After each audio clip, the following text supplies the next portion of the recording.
A lot of the songs, like, I'm a very emotional person, and I don't like to show it.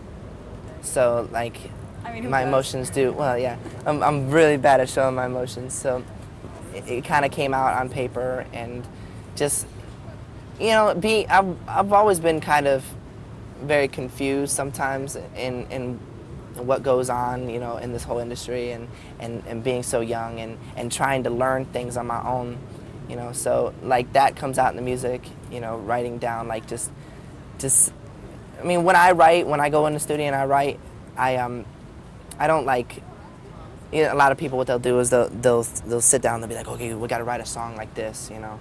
Well, what I do is I go in and I just let whatever comes out. Mm-hmm. So sometimes, like, I'll write a song and then I'll be like, I'll let it go for a little bit, and then I'll come back to it and be like, whoa, you know, this is actually what came out, you know, because it's not like I think about it when I write it down, you know. I look at it later and I say, gosh, this. So it's kind of like, it's weird. It's therapy, big time. Yeah. It's big time therapy. Yeah.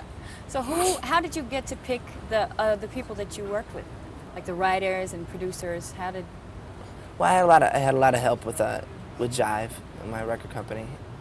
They and my managers, you know, they all got me. Especially Jive, being with them for so long and doing everything, they kind of saw what I do and what I've been wanting to do, so they kind of hooked me up with the right people, and it really did turn out really good. Yeah. The A&R department helped me out a lot. So, I mean, everything on the album when it comes to music and stuff like that, you know, if I didn't write a song, it's gotta emotionally do something to me or mean Right. something that I'm going through. Right. You know, or I wouldn't record it, because Be honest. it has no, I mean, because right now with what I'm doing, it's got to mean something.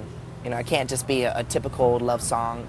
It can't just be, you know, something that's, you know, it sounds good for the moment, you Right. know, and just do it because it's got to be this way. No, everything that I'm doing right now, it's emotion, it's heart, it's stuff that I've been feeling, and that's why, you know, hopefully people will see that, you know. How about this Rebel Forever song? Forever Rebel, yeah.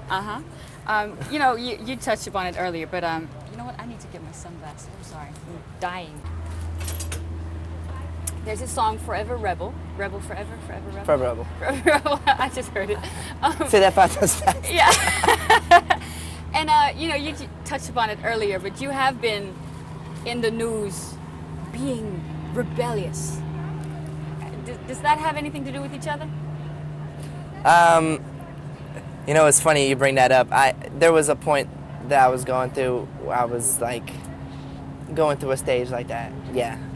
And Forever Rebel, I think that song and this other song I wrote, I Stand For You, it was kind of like this little bit of a, not angry at certain things that have happened to me, but just, I don't know, kind of upset in a way. So, but in a way, I was just kind of, because like the words Forever Rebel is like, I'm a little bit of love, a little bit of, you know, what was it? A little bit of love, a little bit of hate, a little bit of me that you can't break. You know, I'll be forever rebel.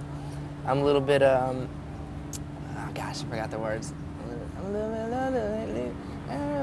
A little bit of soul, a little bit of lust, a little piece of me that you can't trust. I'll be forever rebel, and that's the chorus, you know. So yeah, I think those songs are kind of. Yeah.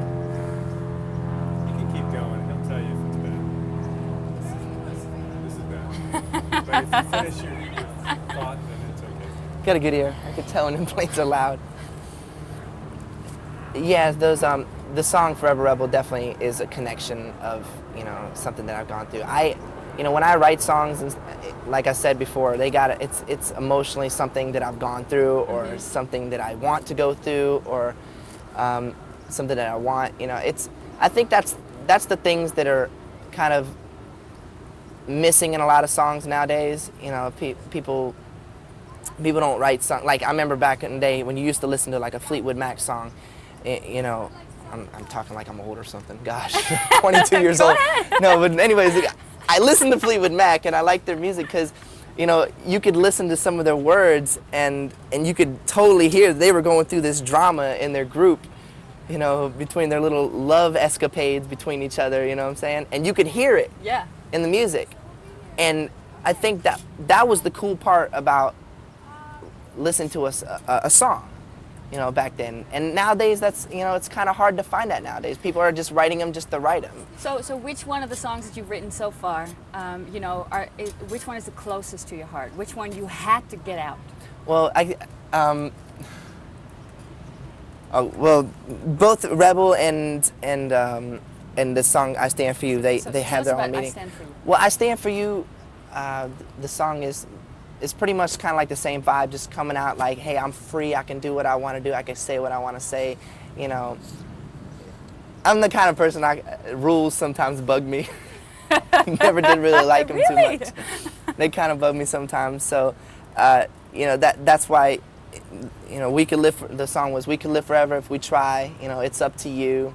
Nothing's gonna stop us. We're young, and I stand for you. But you that's know, what that song was like. the normal people the people outside of the music industry and your fans may look at you and go, "What is he talking about rules? You know, he has everything. He has Right. the fame and the fortune. He can fly up and down. He can do whatever he wants. What rules is he talking about?"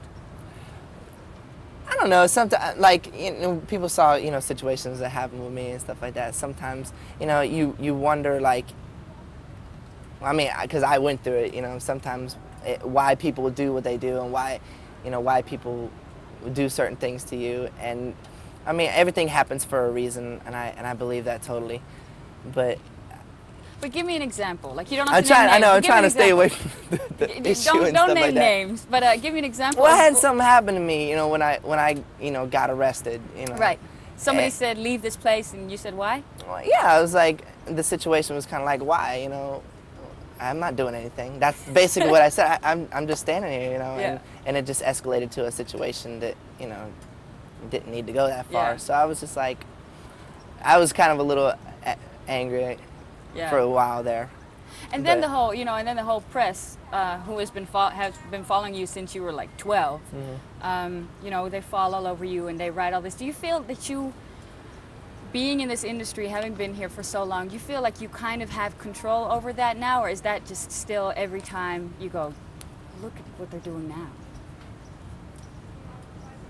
I don't know. I mean, Do you learn how to live with them? with what exactly? The press. Oh, with the press, Just- yeah. just- I mean, you know, it's a part of the industry. It's you know, they're there, you know. But I mean, It's does it continue to bug you the same way it may have bugged you 10 years ago, or gradually as you go on, you know, do you get more relaxed about it? The press never did bug me in the first. They never bug me. It's like it's never like a really big issue to me. I think it was the other stuff that was involved. You know, hey, that people want to know. You know what I'm saying? That's why the press is there. They want to know what's the situation, what's going on. Yeah. So I could totally sit back and say, hey, I understand that. You know, and there really is nothing wrong with that.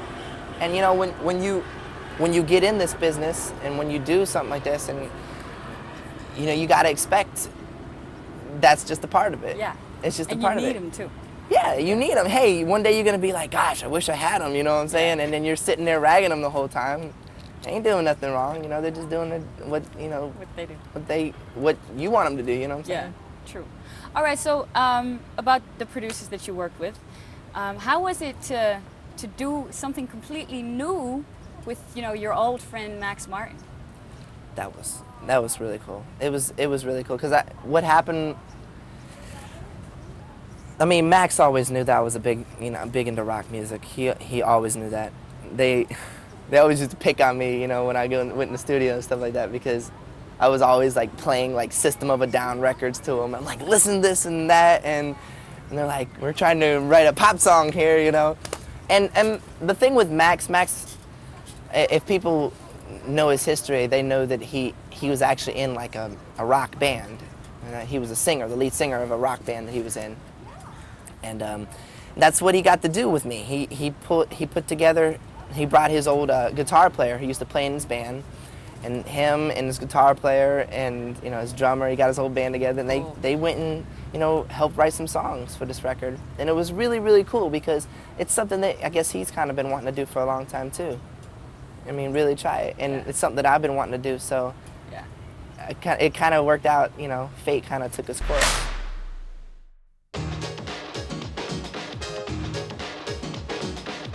This is the music factory.